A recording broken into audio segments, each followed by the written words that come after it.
ক্রীড়ায় শক্তি, ক্রীড়ায় বল, মাদক ছেড়ে খেলতে চল, এই স্লোগানকে সামনে রেখে কেওয়াচড়িতে উদ্বোধন হলো নতুন খেলার মাঠ। বিস্তারিত দেখুন রেজাউল করিমের করা ভিডিও চিত্রে।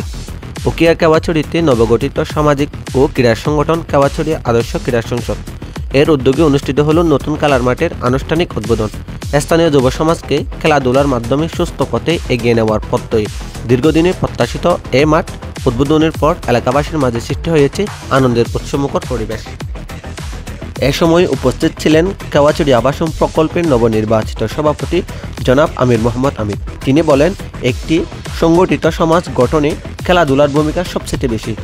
নতুন এই মাঠ এলাকার তরুণদের নিয়মিত খেলাধুলায় উৎসাহিত করবে এবং সামাজিক অবক্ষয় রোধে সহায়ক হবে।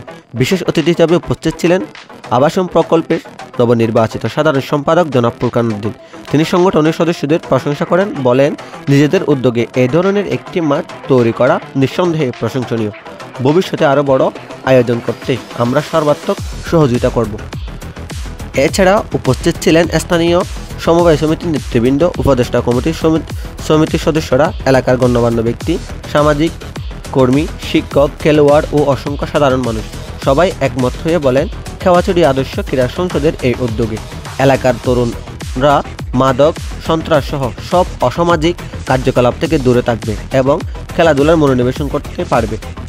সংগঠনের কর্মকর্তারা জানান, সামনে আরও বিভিন্ন টুর্নামেন্ট আয়োজন, ক্রীড়া সামগ্রী বিতরণ এবং তরুণদের জন্য প্রশিক্ষণ ব্যবস্থা করার পরিকল্পনা রয়েছে। মাঠ উদ্বোধনকে কেন্দ্র করে যে উচ্ছ্বাস তৈরি হয়েছে তা ভবিষ্যতে বড় ধরনের ক্রীড়া সংস্কৃতি গড়ে তুলতে সহায়ক হবে বলে তারা আশা প্রকাশ করেছে।